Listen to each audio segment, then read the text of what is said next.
ஊடகத்தின் அடிப்படையில் வந்து சொல்லும் போது சென்ட்ரல் கவர்மெண்ட் தான் வந்து லாக் பண்றாங்க, இடி வச்சு லாக் பண்றாங்க, ஜனநாயகம் வச்சு லாக் பண்றாங்கன்னு சொல்லி எங்களோட பார்வையில இருக்கு. அதுதான் நான் ஆரம்பத்திலே சொன்னேன், உங்க ஒப்பீனியன் வேற என் ஒப்பீனியன் வேற, இதுல எது உண்மை போய் நீங்க சொல்றது உண்மைன்றதுக்கு என்ன ஆதாரம்? இதை நம்ம இங்க உட்காந்து பேச முடியாது, இது டீ கடை பெஞ்சு மாதிரி தான். இது எல்லாமே சந்தேகத்தின் அடிப்படையில் தான் பேசிக்கிட்டு இருக்கோம், ஆதாரத்தின் அடிப்படையில பேசல. எல்லா கட்சிகளுக்கும் உள்ள ஆள் இருக்கு. நீங்க ஒரு பத்திரிகையாளர், இந்த மாதிரி ஏன் வாயில வர வைக்கணும்னு நினைக்காதீங்க. உங்க கூட நடிச்சவங்க உங்களுக்காக உள்ள கட்சிக்குள்ள வந்திருக்காங்க, ஏன் அந்த நடிகர்களை உள்ள கொண்டு வர்றதுக்கு ஏன் பயப்படுறாங்க? நீங்க கேட்ட கேள்வி, பதவி கொடுத்தாதான் அங்கீகாரம் கொடுத்தாதான் நான் வேலை செய்வேன் அப்படின்னா இருக்கிற எல்லாருக்குமே பதவி கொடுக்கணும். அதனால எனக்கு இல்ல தாடி பாலாஜி நீங்களே அதிருப்தியில் இருக்க மாதிரி தான் எனக்கு தெரியுது. கட்சி ஆரம்பிக்கிறதுக்கு முதல் மாநாடு போட்டதுல இருந்து இப்ப வரைக்குமே வந்து தன்னெழுச்சியான கூட்டம். இது வரைக்கும் இப்படி கூடி ஒரு கூட்டம் கூடிக்கிட்டு இருக்கு. ஆனா அந்த கூட்டத்தை வந்து அவங்கள ஒழுங்குபடுத்தவோ அவங்கள வந்து அரசியல் நெறிப்படுத்தவோ தவறிட்டாங்களா? நீங்க சொல்ற ஒரு சில விஷயங்கள் உண்மைதான்.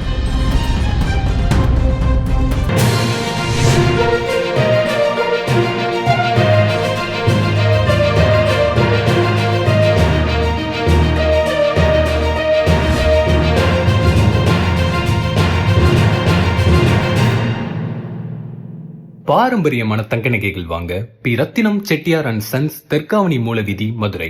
உங்கள் குடும்பத்துடன் நிம்மதியாய் தூங்க நிம்மதி மெத்தைகள். இது நம்ம ஊர் மெத்தைங்க. உங்களின் உள்நாட்டு மற்றும் வெளிநாட்டு பயணத்தை தொடங்குங்கள் எங்களுடன். Tour craft holidays for booking 9043904309. உயிர்மொழி நேயர்களுக்கு அன்பு வணக்கம். தேர்தல் திருவிழா நிகழ்ச்சியில இன்னைக்கு நம்ம பார்க்க போற சிறப்பு விருந்தினர் யாருன்னு பாத்தீங்கன்னா, திரைப்பட நடிகரும் தாவைக்கா ஆதரவாளருமான திரு சௌந்தரராஜா அவரை தான் நம்ம சந்திக்க போறோம். சார் வணக்கம். சார் வணக்கம். நல்லா இருக்கீங்களா? நல்லா இருக்குங்க. உங்களுடைய தலைவர் விஜய் அவர்கள் வந்து கட்சி ஆரம்பிக்கிறதுக்கு முன்னாடியில இருந்து அவரோட படம் நடிச்ச காலத்துல இருந்தே நீங்க அவரோட ஆதரவாளரா செயல்பட்டு இருக்கீங்க. எல்லாருமே வந்து உங்களுக்கு வந்து கண்டிப்பா ஒரு சீட்டு கிடைக்கும், உசிலம்பட்டி தொகுதி உங்களுக்கு தான் அப்படின்ற மாதிரி பரவலா பேசினாங்க. ஆனா வந்து அவர் இது வரைக்கும் கட்சியில எந்த பொறுப்பும் உங்களுக்கு கொடுக்கல, தேர்தலையும் உங்களுக்கு போட்டியிடுறதுக்கு வாய்ப்பு கொடுக்கலையே, இது என்ன காரணம்? அது எனக்கு தெரிஞ்ச அளவுல நான் பொறுப்பு கொடுங்கன்னு அது வரையும் கேட்டதில்லை. ஆனா நான் அந்த மாவட்ட பொறுப்புகள்ல வாங்கி நான் செயல்படுற அளவுக்கு எனக்கு அது 30 நாளும் என்னால அது முழுமையாக செயல்பட முடியாது. இல்ல சார், ஆக்சுவலா தலைவர் நினைச்சிருந்தாலோ அல்லது செயலாளர் நினைச்சிருந்தாலோ கண்டிப்பா ஏதாவது ஒரு அங்கீகாரம் உங்களுக்கு கொடுக்கலாம். அப்படி கிடையாதுங்க. எல்லாருக்குமே கட்சியில சேர்ந்த உடனே பதவி கிடைச்சிடணும், எல்லாருக்குமே கட்சியில சேர்ந்த உடனே பொறுப்பு கிடைச்சிடணும் ஒண்ணு கிடையாது. அப்ப நீங்க மதுரைக்கு வந்திருக்கீங்க, மதுரையில வந்து நீங்க இப்ப சிடிஆர் நிர்மல்குமாருக்கு வந்து நீங்க வேலை பாக்குறீங்க அப்படின்னா அது வந்து 2 கான்செப்ட்ல நீங்க வேலை பாக்குறீங்க. ஒண்ணு கட்சி அடிப்படையில் வேலை பாக்குறீங்க, இன்னொன்னு உங்களோட உறவினர் அடிப்படையில் வேலை பாக்குறீங்க. இதே மாதிரி நீங்க எல்லா தொகுதியிலும் போய் வேலை பார்க்க முடியாது. இல்ல அது வந்து உங்களுக்கு சங்கடத்தை ஏற்படுத்தலையான்ற? அப்படிலாம் ஏற்படுத்தல. ஏன்னா பொதுச் செயலாளர் ஆனந்த் அவர்கள் வந்து என்ன போய் பார்த்து, நான் உங்களை நட்சத்திர பேச்சாளர்ல உங்களை சேர்த்திருக்கேன், அதை அனௌன்ஸ் பண்ணியாச்சு, நீங்க மதுரை தென்மண்டலம் முழுக்க போயிட்டு நம்ம தமிழக வெற்றி கழக வேட்பாளருக்கு நீங்க பரப்புரை பண்ணுங்க, வாக்குகள் சேருங்கன்னு சொல்லிட்டாரு. இப்போ ஆமா பர்சனலா சொல்லியிருக்காரு. அது எங்களுடைய டீமுக்குள்ள போயிருக்கும்ல. இப்ப முதல் வேட்பாளராக இணை பொதுச் செயலாளர் சிடிஆர் நிர்மல்குமார் அவர்களுக்கு வந்து நான் பிரச்சாரம் பண்ணிட்டு இருக்கேன், வேலை செஞ்சுட்டு இருக்கேன். அடுத்தடுத்து எந்தெந்த கேண்டிடேட்டுக்கு அவங்க ஸ்கெடியூல் போடுறாங்களோ தென் மண்டலத்துல, ஈவன் திருச்சியில இருந்து திருநெல்வேலி வரைக்குமே இருக்கக்கூடிய எல்லா கேண்டிடேட்டுக்குமே நான் போய் பரப்புரை பண்ணலான் இருக்கேன். அது மேலிடத்துல வந்து அவங்க ஸ்கெடியூல் போட்டு கொடுக்கணும். நான் வந்து தளபதிக்காக உங்களோட வேலையை தலைவர் விஜய் அவர்ன்றத முடிவு பண்ணிட்டேன். அவர் கொள்கை எனக்கு பிடிச்சிருக்கு, அவரோட பழகி இருக்கேன், அவர் கண்டிப்பா மக்களுக்கு நல்லது செய்வார் நம்புறேன். இதே மாதிரிதான் உங்களுடைய நண்பரும் கூட தான் தாடி பாலாஜி அவர்கள். நீங்க பயணப்பட்ட காலத்துல இருந்து அவரும் பயணப்பட்டாரு, அவருடைய நெருங்கிய நண்பரும் கூட. உங்களுக்கு முன்னாடியில இருந்து அவர் ஒரு 20-30 வருஷமான பழக்கம்னு வச்சுங்களேன். அவருமே வந்து பாருங்க போராடி பார்த்தாரு, கட்சியில ஏதாவது அங்கீகாரம் கொடுப்பாங்க, ஏதாவது நம்மளை வந்து கூப்பிடுவாங்க, ஏதாவது ஒரு பதவி கூட ஓப்பனாகவும் பேசினாரு. ஆனா ஒரு நெஞ்சில கூட அவருடைய முகத்தை கூட பச்சை குத்துனான்னு நினைக்கிறேன் நான்.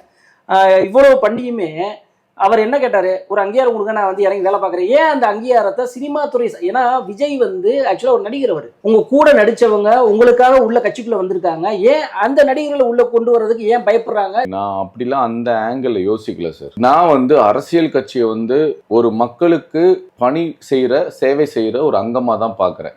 இதுல நடிகர், மருத்துவர், நண்பர், உறவினர் இது எதுவுமே இருக்கக்கூடாது.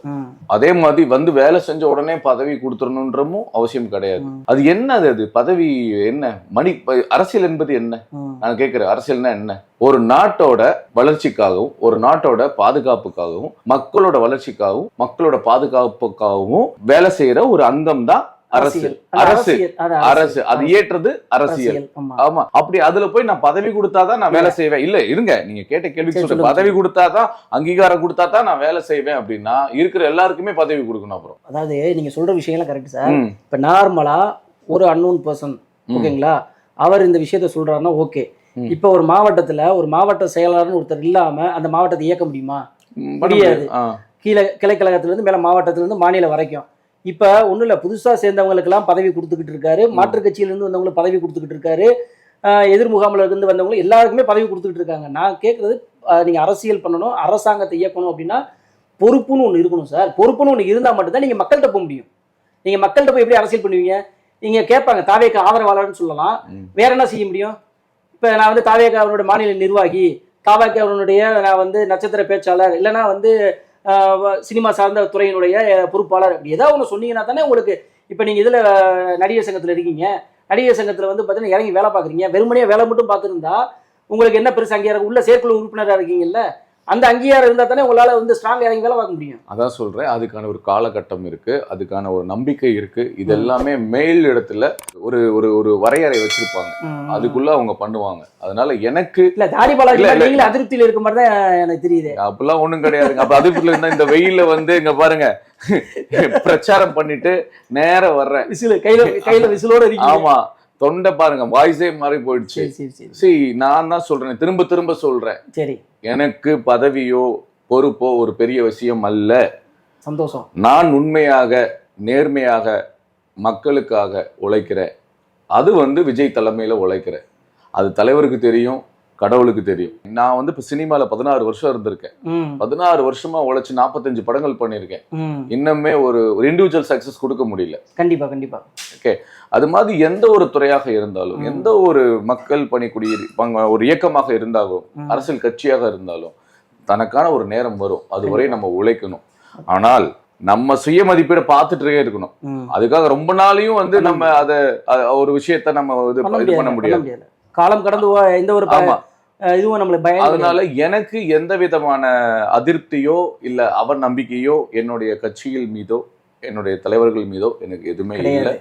நான் ரொம்ப சந்தோஷமா உழைச்சிக்கிட்டு இருக்கேன். எனக்கு என்ன தேவைன்றத என் தலைவர்கிட்ட நான் கேட்கும் போது கேட்பேன், அவங்களுக்கு கொடுக்கும்போது கண்டிப்பா கொடுப்பாங்க. Super sir. இப்ப தாவேகா கட்சின்றது அதாவது ஒரு தனிநபர் ஆரம்பிக்கப்பட்ட கட்சி. ஒரே ஒரு ஆள் தான், விஜய்ன்ற ஒரு ஃபேம்ல அந்த கட்சியை ஸ்டார்ட் பண்ணாங்க. மக்கள் மத்தியில தன்னெழுச்சியே ஒரு கூட்டம் கிளம்புச்சு. அவரே சொன்ன மாதிரி எம்ஜிஆர் கூட்டம் மாதிரி இந்த மாதிரி ஒவ்வொரு உதாரணம் சொல்லணும்னு வச்சுங்களேன். இப்ப ஜெயலலிதா இருக்காங்கன்னா இப்படி கண் பார்வையில பாத்தீங்கன்னா டோட்டல் க்ரௌட் அப்படியே ஆஃப் ஆகும். இப்ப அவர் கலைஞரா இருக்கட்டும், இல்ல ஸ்டாலினா இருக்கட்டும், எடப்பாடி பழனிசாமியா இருக்கட்டும், எல்லாருக்கும் ஒரு ஆளுமை இருக்கு. இப்படி கூடி ஒரு கூட்டம் கூடிக்கிட்டு இருக்கு. ஆனா அந்த கூட்டத்தை இது வரைக்கும் கட்சி தலைமை, அதாவது உங்க தலைவர் விஜய் அவர்களா இருக்கட்டும், கட்சி தலைமை அந்த இருக்கக்கூடிய நபர்களா இருக்கட்டும், அவங்கள ஒழுங்குபடுத்தவோ அவங்கள அரசியல் நெறிப்படுத்தவோ தவறிட்டாங்களா? நீங்க பாக்குற ஜெயலலிதா அம்மாவுடைய கட்சி கூட்டமாக இருக்கட்டும், ஐயா கலைஞர் அவருடைய கட்சி கூட்டமாக இருக்கட்டும், 40 வயசுக்கு மேல இருக்கிறவங்க, சரிங்களா, அவங்களுக்கு இந்த ஆரவாரம், இந்த ஆர்ப்பரிப்பு இதெல்லாம் இருக்காது, அனுபவம் உள்ளவருங்க. இன்னொன்னு பெருசா பாத்தீங்கன்னா, உண்மையை சொல்ல போனா காசு கொடுத்து கூட்டிட்டு வர்ற கூட்டம். சரி, அவங்களுக்கு தேவை ஒரு ரூபா பணம், பிரியாணி இல்ல கோழி பிரியாணி ஏதோ ஒண்ணு, வருவாங்க, உட்காருவாங்க, போவாங்க. நான் அதுக்காக எல்லாத்தையும் நான் கொஞ்சம் மதிப்பிடல, இருங்க நான் முடிச்சுடுறேன். அதனால அந்த மாதிரியான கூட்டம் அல்ல இது தமிழக வெற்றி கழகத்துல. இது மாற்றத்திற்கான ஒரு கூட்டம். எம்ஜிஆர் ஐயா கட்சி தொடங்கினப்ப கூட இளைஞர்கள் வரல. இந்த மாதிரி 30 வயசுக்கு மேல இருந்த 35 வயசுக்கு மேல தான் வந்தாங்க. இளைஞர்கள் என்னைக்கு அரசியலுக்கு வந்தாங்க? தலைவர் தளபதி வந்ததுக்கு அப்புறம் தான் இளைஞர்கள் வந்தாங்க. இளைஞர்கள் மட்டுமல்ல, இளம் பெண்கள், ஆண்கள், எல்லாருமே, குழந்தைகள் முதற்கொண்டு இன்னைக்கு அரசியல் துண்டு எடுத்து கழுத்துல போட்டிக்கிறதுக்கோ இல்ல விசில் எடுத்து அவங்க என்ஜாய் பண்றதா இருக்கட்டும், இல்ல நியூஸ் சேனல்ல பாக்குறதா இருக்கட்டும், அரசியல் படிக்க ஆரம்பிச்சுட்டாங்க. அதுக்கு காரணம் தலைவர் தளபதி விஜய் அவர்கள். அதனால அவங்கள நாங்க நெறிப்படுத்திக்கிட்டு இருக்கோம், ஒவ்வொரு வாட்டியும் நெறிப்படுத்திக்கிட்டே இருக்கோம். நீங்க சொல்ற ஒரு சில விஷயங்கள் உண்மைதான். அந்த அவரை பார்க்கும்போது வாகனத்துல பின்தொடர்றது, விழுகிறது, ஒரு சிலரும் இருக்கிறார்கள். ஆர்வம் மிகுதியின் காரணமாக, தலைவர் மீது உள்ள பாசத்தின் காரணமாக இந்த மாதிரி சில குளறுபடிகள், சின்ன சின்ன அந்த ஆர்வம் மிகுதியின் காரணமாக அதை மீறிடுறாங்க. நான் இங்க இருக்கலாம் மறுக்கலாம் சொல்ல மாட்டேன், ஏன்னா வீடியோவே நிறைய இருக்கு. அதனால நம்ம பார்த்த விஷயத்தான் சொல்றேன். இங்க என்ன இல்லாட்டி மறுத்து சண்டை போட்டிருப்பேன், எங்க நீங்க பேசுறது பொய்ன்னு இருப்பேனே. அதனால நாங்க தமிழக வெற்றி கழகம் உண்மையை மட்டுமே பேசக்கூடிய ஒரு கழகம், சரிங்களா? அதனால இப்பதான் ஒரு 3 வருஷம் ஆயிருக்கு. இளைஞர்களும் பொலிட்டிசைஸ் நாங்க எஜுகேட் பண்றோம், அவங்களையும் பொலிட்டிசைஸ் பண்ணிட்டே இருக்கோம். ஸோ ஒவ்வொரு வருஷமும் ஒவ்வொரு நாளும் வந்து மெச்சூரிட்டி ஆவாங்க. அந்த ஒரு டைம் பீரியடுக்கு அப்புறம் எல்லாருமே அந்த ஒரு ஸ்ட்ரக்சருக்குள்ள வந்துருவாங்க. நாங்க ஒரு டிசிப்ளினா நீங்க பார்க்கக்கூடிய, நீங்க பார்த்த அனுபவம் வாய்ந்த ஒரு கட்சியாக இது மாறும். அது மாற்று கருத்தே கிடையாது. ஆனால் ஜனநாயகம் படத்தில் சார், இப்போ நீங்கள் வந்து சென்சார் போர்டு உங்களுக்கு தெரியும், அதில் வந்து யார் அப்ளை பண்ணால் யார் வந்து அதோட கண்ட்ரோல்னு தெரியும். சென்ட்ரல் கவர்மெண்ட்டோட பாடியில் தான் அந்த சென்சார் போர்டு இருக்குது. அரசியல் எதிரியே கேட்குறாங்க, ஏன் வந்து ஜனநாயகம் படத்துக்கு வந்து நீங்கள் வந்து சென்சார் போர்டில் சர்டிஃபிகேட் கொடுக்க மாட்டீங்கன்னு அவங்க கேட்குறாங்க. அதுக்கும் வந்து தாவேக்காலேருந்து என்ன சொல்கிறாங்கன்னா, இது வந்து திமுகவோட சதி. இது எந்த வகையில், அதாவது எல்லாத்துக்குமே காரணம் திமுகவோட சரிதான் அப்படின்ற மாதிரி ஒரு பேச்சு அடிபடுது. இது எல்லாமே நீங்க ஒரு பாயிண்ட் ஆஃப் வியூல பேச முடியும், நான் ஒரு பாயிண்ட் ஆஃப் வியூல பேச முடியும். நீங்க வந்து ரிட்டர்னிங் ஆஃபீஸர் கிடையாது இதுல, சென்சார் போர்டு. நானும் ரிட்டர்னிங் ஆஃபீஸர் கிடையாது. அதனால இப்போ பொதுவாகவே ஒரு ஒரு ஒரு ஒரு காவல்துறையில் ஒருத்தவங்க வந்து 2 பேர் சண்டை போட்டு வந்து கம்ப்ளைண்ட் ஃபைல் பண்ணுறாங்கன்னா, அப்போ உங்களுடைய எதிரி யாருன்னு தான் ஃபர்ஸ்ட் கேட்பாங்க. அதனால எங்களுடைய நேரடியான எதிரி திமுக. நான் சொல்ல வர்றது என்னன்றது முதல் நல்லா புரிஞ்சுக்கோங்க. இது எல்லாமே சந்தேகத்தின் அடிப்படையில் அவங்கவுங்க நாலேஜை பொறுத்து அவங்க சொல்லக்கூடிய குற்றச்சாட்டு. இதுக்கு ஆதாரங்கள் எங்க இருக்கு? அந்த படம் வெளிவந்தா இங்க இருக்க மக்கள் வந்து அந்த படத்தை பார்த்துட்டு அந்த படத்துல இருக்கக்கூடிய உண்மை ஏதோ ஒண்ணு தடுக்குது இல்ல, ஓகே, மக்கள் மாறிடுவாங்க. அந்த படத்தை பார்த்திருக்காங்க. ஆமா, அது எப்படிங்க எல்லா பக்கமும் ஐஎஸ் இருக்க மாதிரி எல்லா கட்சிகளுக்கும் உள்ள ஆள் இருக்கு.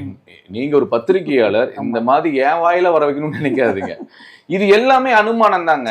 இப்போ நான் உண்மையா அனித்தனமா இருந்தா பேப்பர் எடுத்து போட்டுருவேல, ஆமாங்க திமுக தாங்க காரணம், ஆமாங்க பிஜேபி தாங்க காரணம்னு.